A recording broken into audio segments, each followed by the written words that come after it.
Hey there! Thank you for tuning into Duckbricks. I'm Chris, and today we are launching a brand new weekly LEGO Ninjago series. I do own every single LEGO Ninjago set, so I figured why not actually review every single set all at once and rank all of the waves compared to each other.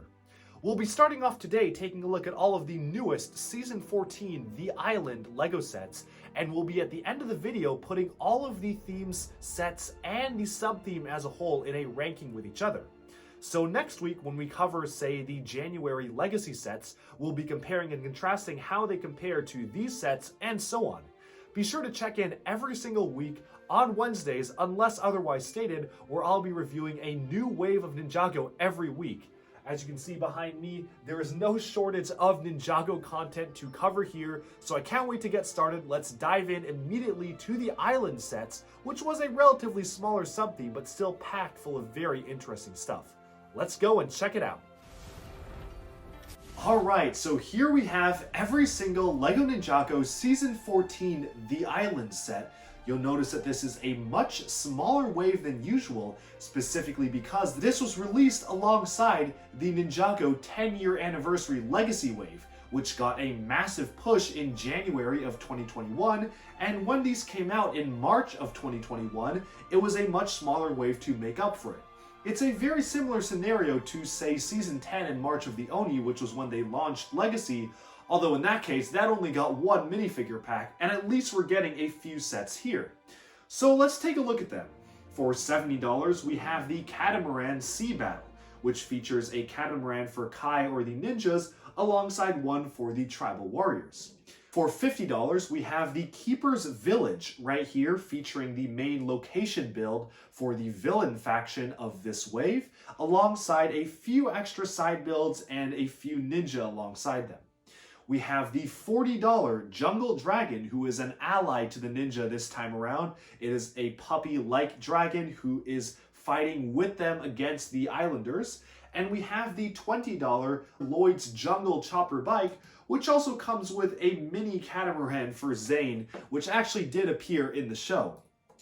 Finally, there is a miniature Polybag that was a free gift for the purchase in February of 2021, which actually meant that for many people, this was the first way to get any of the ninja in their island suits, which you can see displayed up the front right there.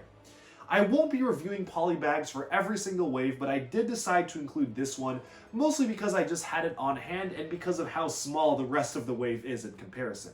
So I will be reviewing every single Ninjago wave on 4 major points. If anyone's familiar with my Bionicle reviews, I also review things on 4 points, but this time it's a little different. For number 1 is the quality of the builds. This is a pretty self-explanatory point. It's basically just, are they giving us new things, or are they just rehashing stuff that came before? Are the builds actually good? Is there interesting piece usages, new molds or recolors that are interesting for Machis? Stuff like that, so just generally the quality of the sets and building experience. Number 2 is the affordability of the sets. So are they priced well? Are there any outlier cheap sets or outlier expensive sets? Or are they locking certain figures behind very expensive sets to force people to buy the largest sets? Or are the ninja more relatively spread around?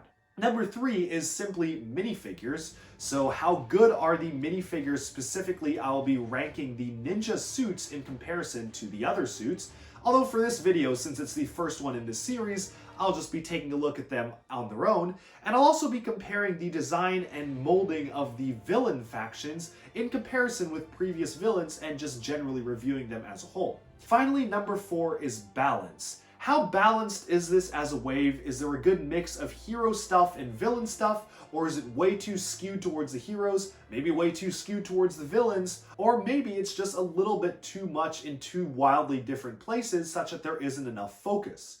Those are the 4 main points that I will be reviewing these along. If people have any suggestions down in the comments, if there are any other points they want me to take a look at, I will definitely take those into consideration for the future videos, although do keep in mind I record these months in advance, so it may take a while for those changes to take place in the videos. That being said, let's just dive right in and take a look at the 4, well, 5 if you count the Polybag, island sets right now. I'm going to start with the smallest set and move our way upwards, starting off first with the, I guess, the Polybag right here. It's just a very simple quad bike Polybag, nothing too special.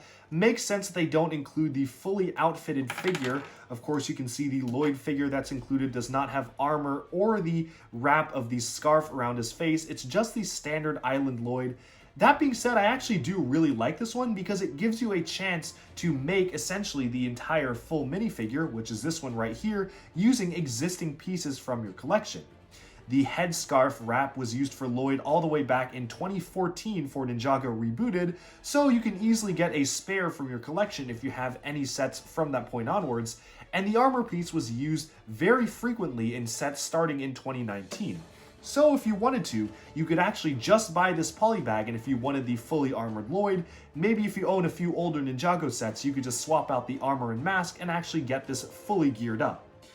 What's also really nice is that this comes with the gold machete piece, which is a new recolor for this line. Essentially, all of the ninja are using machete-type weapons, although strangely enough, that didn't appear in the show. They just used their Secrets of the Forbidden Spinjitzu weapons, but they do have the new recolor for the gold machete piece inside this jungle quad bike, so you don't even need to get any of the other sets for the weapons. You can just make your own based on this. However, I don't really have too much to say about this. It's basically a $5 set, and for that purpose, it does its job very well. Although, I'm going to be completely honest, we're already getting a wheeled Lloyd vehicle in this wave. I understand that you want to make the GWPs very accessible for kids, so they want to put like the main character in it, but it kind of feels redundant to have two different wheeled vehicles for Lloyd in one wave. I would have kind of preferred it if they maybe made it a bike for, say, Jay, where we could get the new hairpiece for Jay, even one for Kai. I guess those are the more popular ones. I would have loved a bike for Nia or for Cole especially, because Cole is only in the $50 set, but they definitely wouldn't do that because he's not the focus character, but still I would have preferred just something a little different, so when you put the wave together as a whole, there aren't just two Lloyd wheeled vehicles, which feels very strange to me.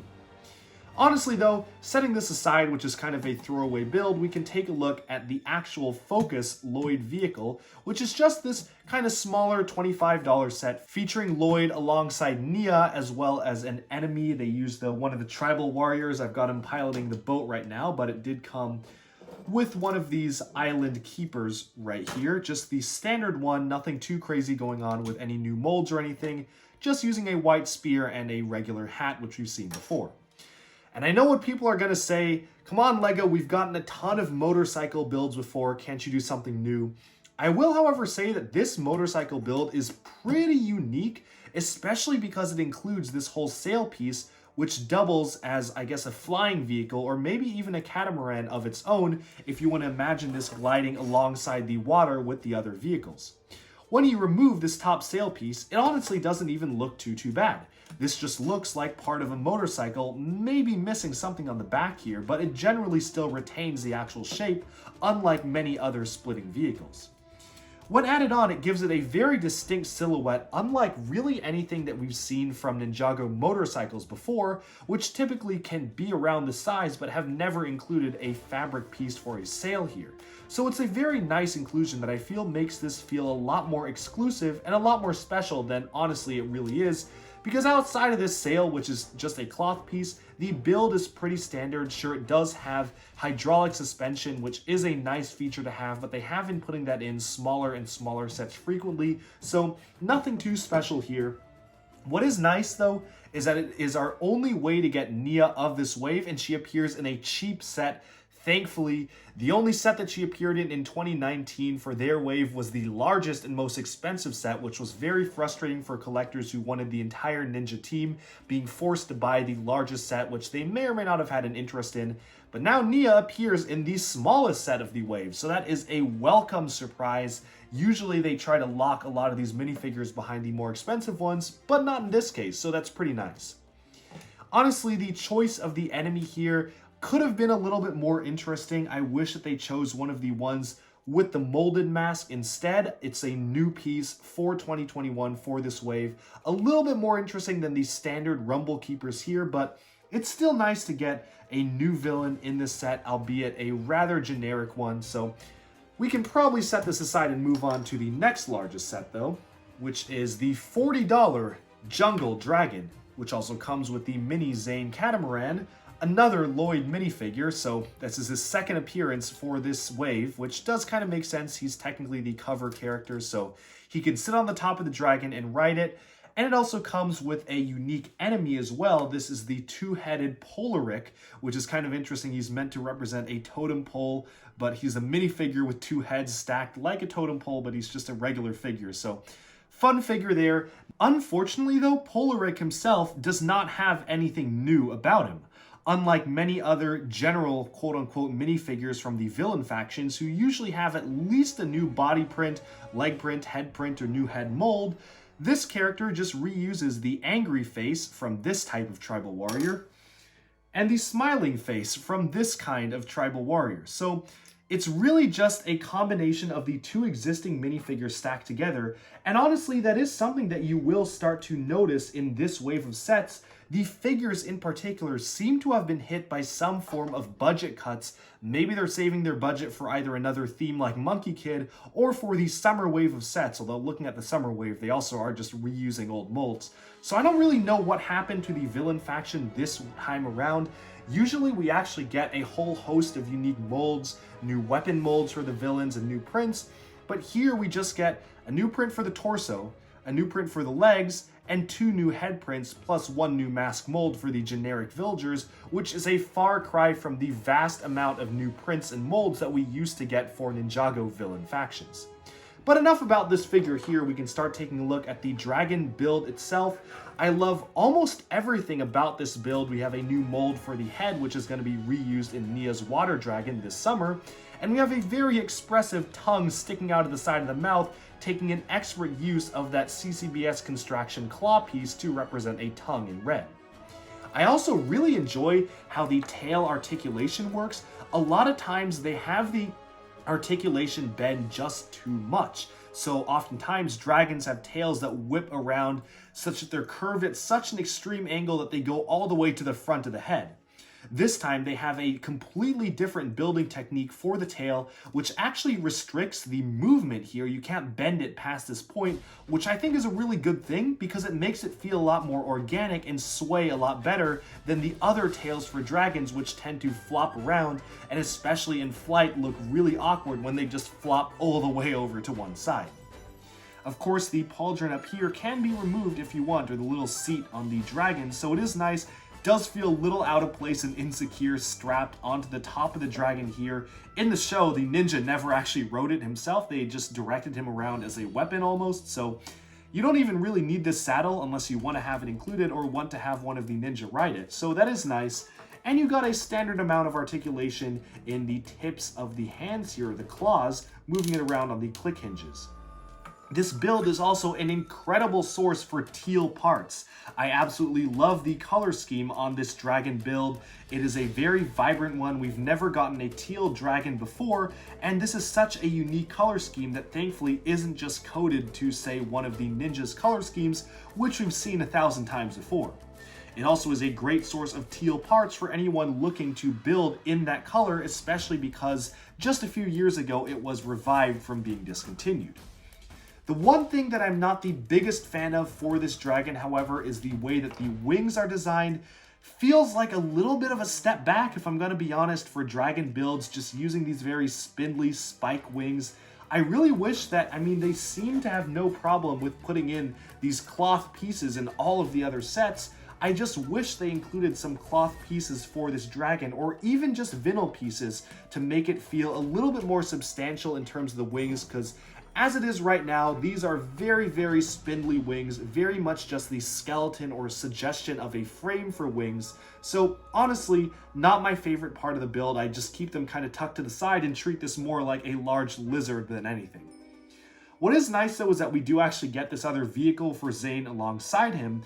We typically don't even see these kinds of things appearing in the show, but specifically because for this wave, there were so few builds to appear in the show anyway, I can see why they actually put this one in the show, although it's a very small build. Honestly, pretty unremarkable, nothing too much I can say about this, but it is pretty nice and scales nicely against the other catamarans, so I guess I'll give them that.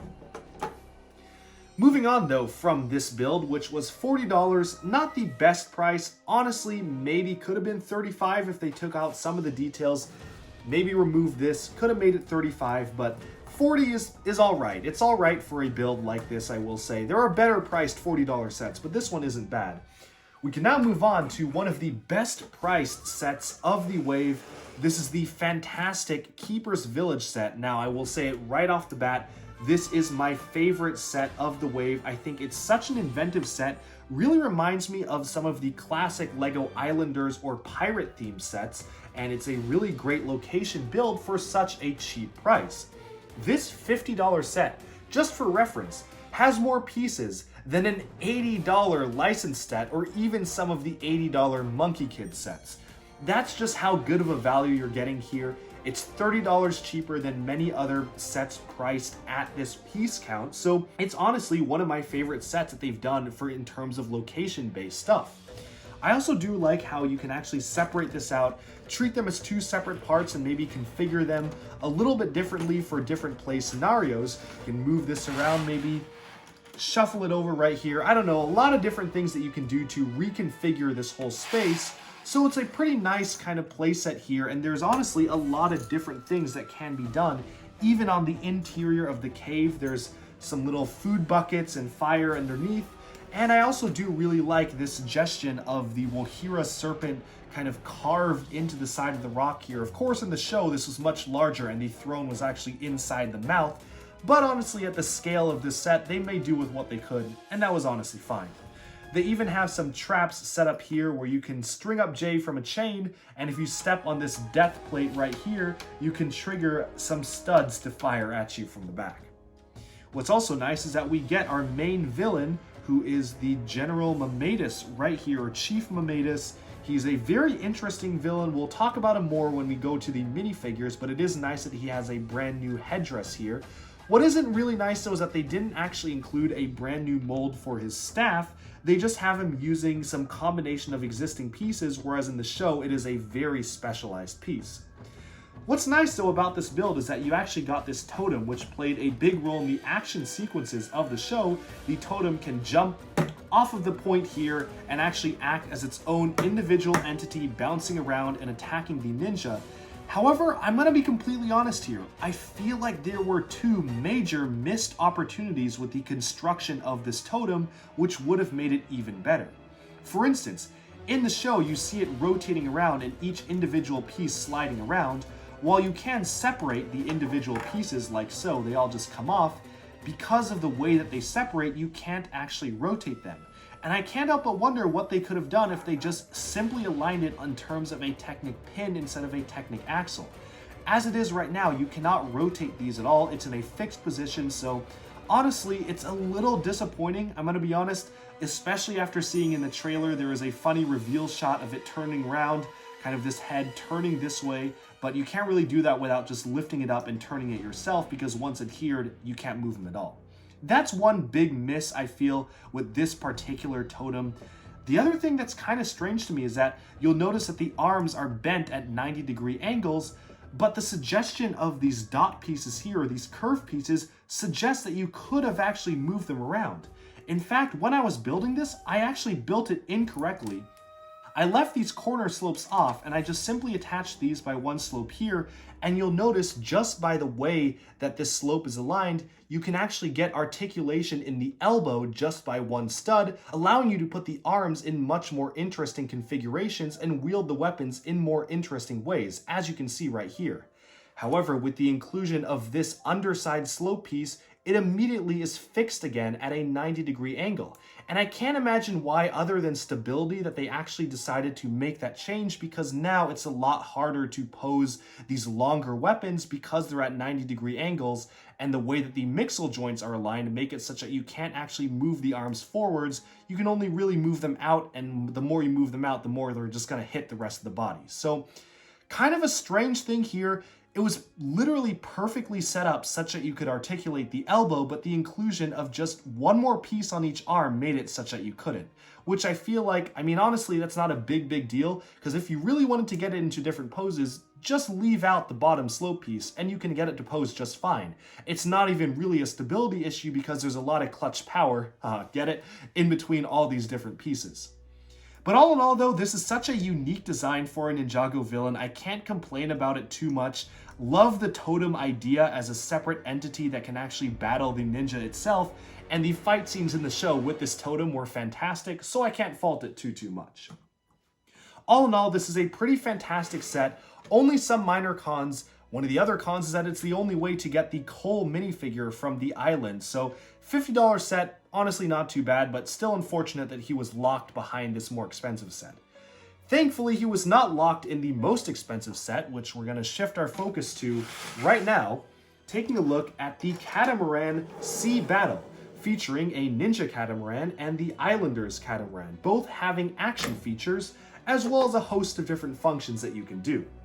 Thankfully, again, this features no exclusive minifigures. The main villain, Chief Mamedas, can be found in the Keeper's Village. Kai, of course, can be found in the other sets, as well as Jay and so on. So it's really nothing new in terms of minifigures, which is a nice thing about it. You don't have to buy the most expensive set of the wave to get the entire team. And what's also nice is that they've actually packed in, as you can see, all these unique action features, pushing these spikes at the back here. Causes these spikes to come out of the front, and these are newly recolored in white, which I'm sure a lot of Construction fans are very happy about. What's also a really nice recolor that makes a lot of Construction builders happy are the Bionicle Mystica wings in teal, which will definitely come in handy for many of the building contests coming up. Additionally, you can separate out these two side boats here, treat these as their own boats to attack the ninja or to be forward scouts, and then just simply fold down the Mystica wings to make this look like a complete boat of its own, which I think is a pretty clever feature, which actually makes you feel like you're getting a lot more than you actually are. All in all, this is a very unique design for a villain vehicle. I do appreciate it whenever LEGO goes outside of the norm and tries to do something new, and this is definitely an example of one of such things. Unique recolors, a very vibrant and unique sail pattern right here with an interesting cut. Nothing not to like about this build. I think maybe the price could have been a little bit less. For $70 for the both of these is a little bit high. But again, for minifig collectors, you don't even technically need this set because you can get the rest of the team from the other sets. Moving on to the Ninja Catamaran, which is the other part of the set, it does have a pretty fun and satisfying feature where pressing down on the back here causes the pontoons to come out, which they actually used quite a few times in the show. Actually was pretty surprised at how frequently they used this in the very short season of the TV show, but it's a very simple function, just pops right out. What I do like is that the way that these flag pieces align such that it looks like they're all locking in with each other. When it spreads out, it also looks like it's a continuous pattern. So it's definitely a nice attention to detail there, makes it feel a little bit more closed up and not too bare. And of course we have a new fabric piece for this catamaran as well, so a unique vehicle overall. What is kind of strange though is that the ninja vehicles this time around were very much tied towards specific ninja themselves. We have the Lloyd bike, which is very much Lloyd's bike. You've got his massive symbol up at the top there. And we've got Kai's catamaran, which is Kai's symbol right there. But in the show, there were multiples of these. There were at least two quote-unquote Kai catamarans being driven by different ninja, and there were at least 3 Lloyd's bikes being driven by the ninja individually. So I honestly just kind of wish that they made it more of a team-focused build this season. Maybe they could have been a little bit less restricted in terms of color schemes that way too, but it's still nice to get these themed towards ninjas, so really just pros and cons for both. And honestly, that's about as much as I have to say about this $70 set. Maybe the value isn't quite as good as some of the other Ninjago sets, but it's still generally decent, and now's probably a good time to now move on to the final point of this review, which are the minifigures. Alright, so before me you have the massive wall of every single Ninjago figure. It's time to take a look at the new island figures and see how they compare against the rest. Let's start off with the ninja, who are getting all new island suits, with Kai right here, Jay right here, Cole, Zane, Nia, and Lloyd. So starting off with Lloyd, who is the focus character of the season, I actually do like that they took the effort to give him a brand new face print with a camouflage jungle face painting. It makes him stand out and makes it just a little bit more special compared to the many other Lloyds that we've gotten over the past. I also do like the brand new headpiece, which is dual molded for a headband in his hair. It perfectly matches the original Ninjago movie hair, but with a headband running through, which is nice. The muted color and the dark green of the suit also makes it a standout figure, especially when a lot of the other figures are just the standard bright colors. And this muted color makes perfect sense in the jungle as well. However, I will say that it does look a little bit too busy on the torso. They have these hexagonal patterns on the back of the torso here, which I do feel are a little bit distracting, a little out of place. I could have done without the hexagons in the back there. Although it is nice to get some sort of I guess these are leaves or some other leaf camouflage on his face here, as well as a belt reading the Lloyd symbol.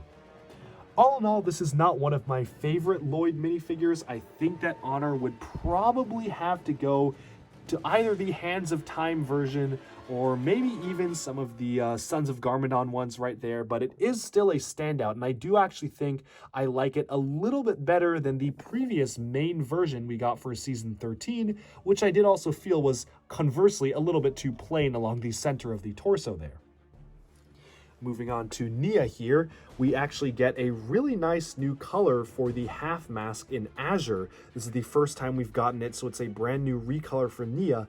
What is bizarre though is that Nia does not have a headband in her figure, and I understand it if they didn't want to make a new mold, but they are making a new mold for her hair with a headband this summer, even having a transparent molded one. So I have no idea why her hair does not have the headband for this island minifigure. Kind of bizarre to me how they excluded it. I can only imagine that they ran out of budget for the winter wave and decided to just push it to summer.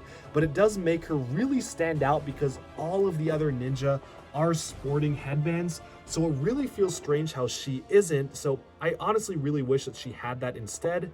That being said, everything else about this figure is really fantastic. This is probably one of my favorite Nia figures in recent years. I think I even like it more than the modern Season 11 suit, just because of the use of the azure and the gunmetal gray working perfectly together. The leg printing is also quite good. After the Season 13 suit, which was alright, but also featured this fur detailing which did feel a little bit out of place for Nia, this is a return to form for the ninja outfit here, and probably one of my favorites in general. Second to maybe only some other variants of Nia, like the Kabuki Nia is one of my favorites as well, and even the one from the Sons of Garmadon wave because of the fabric skirt. Moving on up, we have another rendition of Zane. He did not have a new headpiece or hairpiece this time with a headband. He just has his silver hair, but him not having the headband actually makes sense because, well, his hair is metal. It's not like he actually has to pull it back, and it's very short as it is. You'll notice that they also have this extra detailing of his heart reactor here, which is one that I actually do really like about the figure, especially compared to some of the older versions, which also featured the heart reactor prominently on his chest.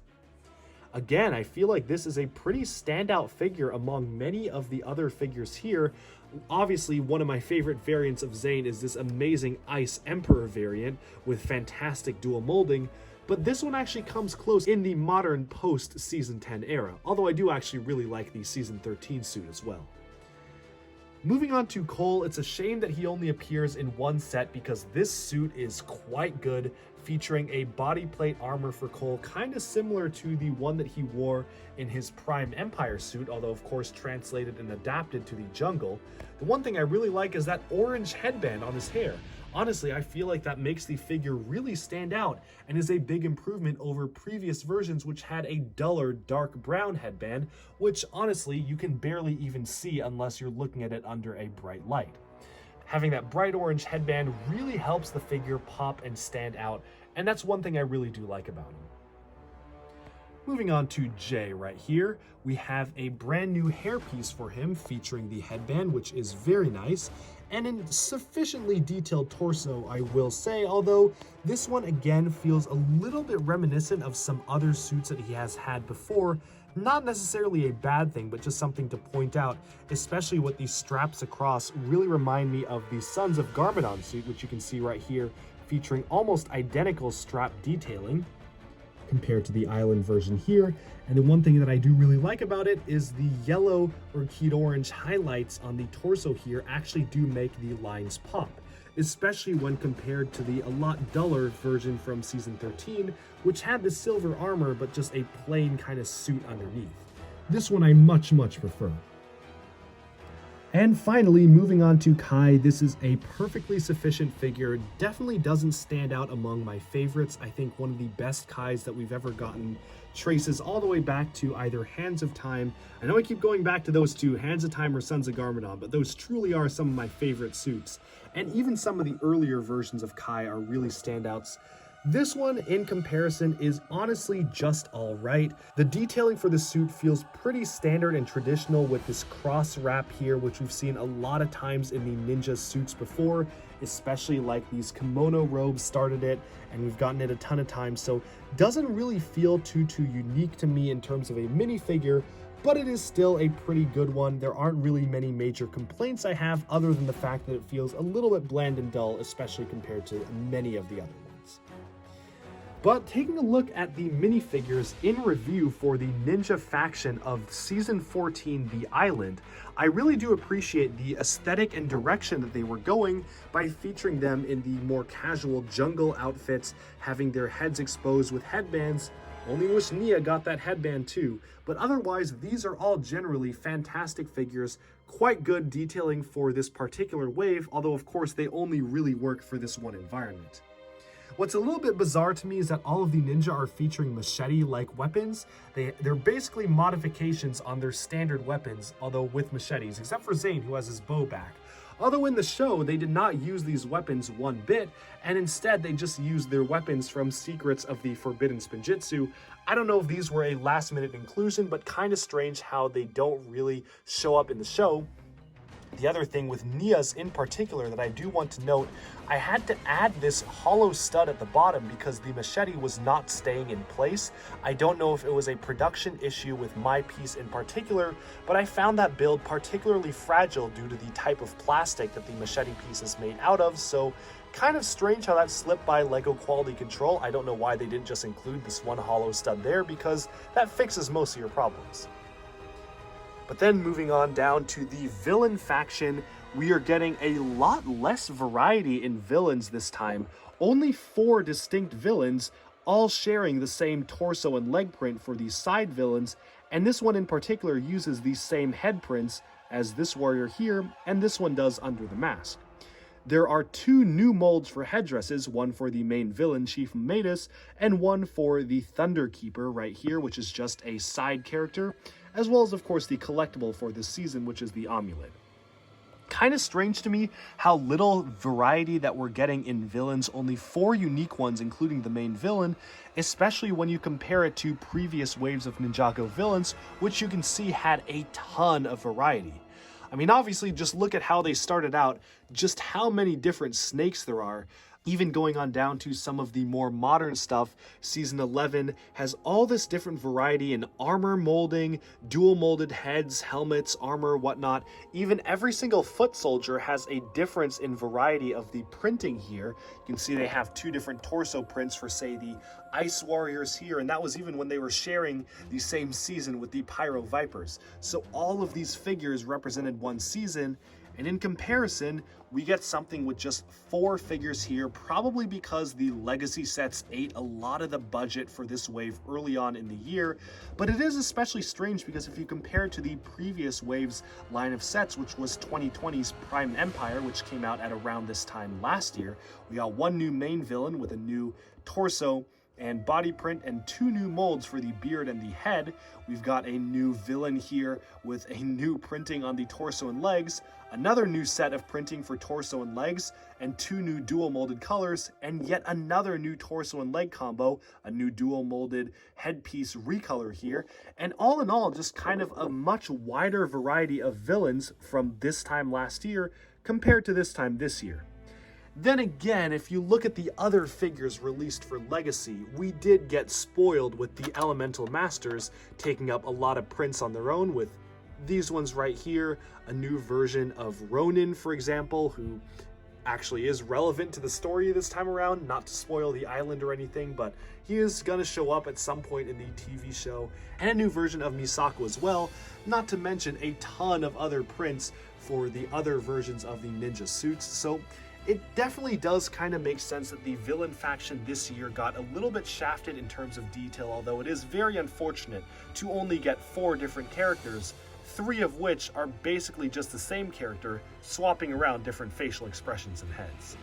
Alright, so now that we took a look at everything, including the individual minifigures and how they rank against many of the other characters from the Ninjago theme, it's time to rank this wave of Ninjago on the 4 key points, and also see how well it compares against some of the others. So starting off with number 1, in terms of the quality of the builds, well, this does try a lot of new things, especially having a focus on catamarans, which is a very new thing for the Ninjago theme.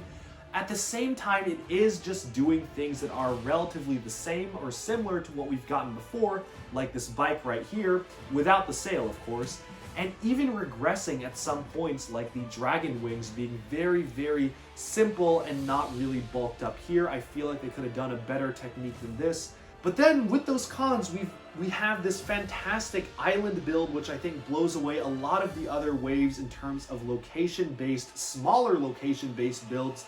They packed a lot into this $50 set, so I can't complain too much about that, which is why it's at around a 7 out of 10 for me personally. I think that there's a lot of good about this, a lot of variety, but there's a lot of cons as well. So 7 out of 10, especially compared to many other Ninjago waves in terms of the quality of the builds here. Moving on to the price, however, now that one's going to get an 8 out of 10 on the price and value. That's really bolstered by this amazingly priced $50 Keeper's Village set, which is far cheaper than it has any right to be. I would have easily paid $60 plus for this set. $70 for the 2 boats. Maybe that's a little high, but I do get that they made these new sail pieces out of fabric. You've got a lot of new recolors here with the teal Mystica wings, the white bone pieces here, even some black propellers in the back. So some new recolors, you got a ton of minifigures here as well. So I'd say 65 to 70 is about fair for this. 35 to 40 seems about right, so this is within the right price range, and then 25 for the bike is just really nothing more than I could ask for, especially considering that it does actually thankfully include the Nia figure in the cheapest set. So price this time around actually turned out pretty good, with the highlight being the $50 Keeper's Village. Everything else is just okay / average, but there's nothing here that's egregiously overpriced, or even far more than $5 over how much I feel satisfied with the quality of the builds. Moving on to the next point, taking a look at the balance of the wave. Let's take a look here. We've got one villain-focused building, one villain-focused vehicle, and 1, 2, 3, 4, 5 hero-focused builds. Maybe you don't want to count these 2 little ones though, because they are just side builds. So if you really want to look at it, it's a 3 versus 2 split here with a large villain vehicle. Thankfully, it actually is a bigger villain vehicle here. And the ninja vehicles this time around actually don't take up too much piece count.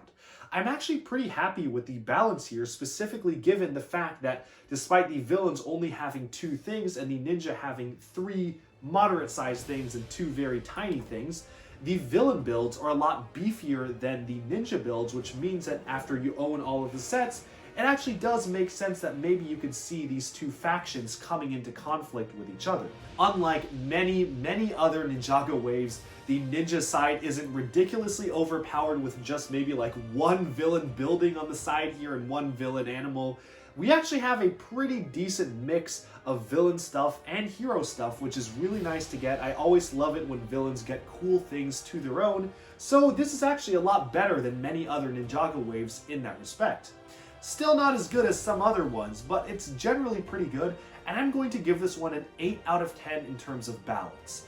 You've got 3 hero stuff, 2 larger villain stuff, and then 2 little hero things to help out. on the sides. And if you really wanted to count it like that, technically this villain vehicle splits into one larger villain vehicle and then two smaller ones. So if you really want to make it even, you could do something like that. But finally, we'll move on to point 4, which is the minifigures. I'll be kind of grading this point on two different things. Number one is just how good I think the minifigures are, and we just talked about how they compared against the other suits in the previous part of this video and whatnot. But number two is also how well are the minifigures distributed throughout the sets? Are they forcing you to buy a really expensive set to complete the team or to get a notable side character, or can you just get the characters in smaller sets?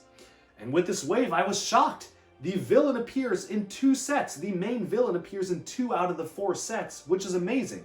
You've got a full range of minifigures here, and while there isn't too much variety to these Stormkeepers here, I will say that it is nice to get different kinds of them in different sets. And of course, who could forget the Ninja team, Nia in the cheapest set, Cole in a $50 set. Granted, that's the only set he's in, but still, $50 set being the most expensive set you need to get to complete the team.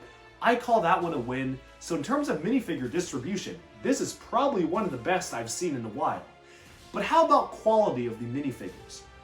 You see, generally, the heroes are alright, with a few minor things that I did point out earlier. Specifically, I don't know why they didn't use the new hairpiece for Nia. They clearly are making a new dual molded hairpiece with a headband for Nia. I can only imagine that it was some sort of a budget thing. They had to push that mold off onto the summer wave, which is kind of silly to me. All of the ninja have headbands except for Zane, who, well, doesn't need it. Except for Nia, who has the longest hair out of all of them and probably was the one who needed it the most if they're all wearing headbands. So I don't know why they didn't just introduce that new mold for this figure here. The other thing is that if we look at the villains, there isn't much variety in them compared to a lot of the other ones. We literally just get one torso and leg print repeated across all of these side minions. Of course, the main villain himself gets some variety, but still, if you look at the villain figures, there's not a lot of variety here. They all share 2 heads among them, and even the unique general character doesn't have any new parts, just 2 of the reused heads. In terms of the new molds for the villains, we get 1 new mold for the chief headdress, which is pretty much to be expected, as well as just 1 other new mold for the villains' headpieces. That's only 2 new molds for the villains, which is kind of strange to me, especially considering that many times before we get multiple new head molds for villains, as well as armor molds, weapon molds, and so on. I mean, just look at these secrets of the Forbidden Spinjitzu wave. For example, for the villain faction, we got a new dual molded helmet, dual molded armor, and these are molded in 3 different colors too. We got dark red, gunmetal gray, and white. We also got a new snake headpiece, a new smaller snake headpiece, a new snake armor, and completely different prints for different factions of the villains. And that one even had 2 separate villain factions. So we got a new general for the snake side, a new main villain for the snake side, and then we got a new main villain for the ice side, a new general for the ice side, and differently printed foot soldiers in between. So all in all, that had 5 new molds and tons of variety in terms of different characters. Here we have 2 new molds and just 1 torso and leg print shared across all the Islanders. Feel like that's a little weak, to be honest. I don't know where the budget went for this wave. Maybe they're saving it for something else in the future, or it was allocated partially to Legacy. That's probably the big thing. I'm guessing the budget was also allocated to Legacy, so that's why a lot of the minifigures got a hit here. It's such a bizarre distribution of having, on the one hand, a fantastic minifigure distribution across the sets, and on the other hand, especially the villain faction being a little lackluster. I'm going to call that evening out at a 6 out of 10. I know that's a little bit harsh, but honestly, this is one of the weakest waves in terms of different variation in villains, and a lot of the other waves just simply do the job better, despite having weaker distributions. If the minifigure distribution across these sets was not as good as it is, I could easily see myself giving this a 5 or even 4 out of 10 in terms of the minifigure quality, especially because of the lack of variety. That being said, I don't really blame them, because this wave is almost a bonus as it is, because Legacy already ate most of the theme's budget earlier this year, so anything here that we get is extra. Oh, and one last thing that I didn't mention too much other than covering the minifigures, The collectible for this season is just one piece included in all 4 of the sets, so all you need to do is buy one of the sets and you will have a copy of the Storm Amulet. This actually seems to be pretty important story-wise for the rest of Ninjago going into these summer waves. It's also featured as the collectible, funnily enough, for these summer sets, so definitely saving some mold budget there, but I can't complain too much about this mold. It's not another blade or another sword or whatnot, it's actually a completely unique collectible in the form of an amulet. We never actually get collectibles like this, so I actually do appreciate the originality. Doesn't really factor in too much of the score, but I mean, that's what it is what it is. But with that, I think we've about summed up this mega review of every single Island Ninjago set. What do you guys think of this wave of sets? Do you like it? Do you wish that we got a little bit more from this sub-theme? And are you excited for the summer wave of sets, which is much larger than this? Let me also know down in the comments below, what do you think of the minifigures in this line? Do you agree with my rankings? Do you wish that maybe we got a little bit more variety in the villains, or are you happy with what we got? Also, let me know which builds are your favorites among these sets, and if you own any of these sets yourselves. As usual, thank you all for tuning into Duck Bricks. Stay tuned for next week where I'll be going over the Winter 2021 Legacy Wave of Ninjago sets, seeing how this ranks against this. Typically at the end of this series of videos, I would describe how well this places within my current running ranking of all Ninjago waves. But since this is the first video, this is immediately, I guess, #1 spot out of 1 because we've only reviewed 1 wave so far. So we're going to put up the rankings board up on the screen here, slot this right into the immediate just placeholder first place, and we're going to come back next week and see how it fares against all of the other sets. Thank you all for tuning into Duck Bricks. As usual, stay tuned for more LEGO news, reviews, discussion, and analyses coming your way very soon. Thanks and bye-bye for now.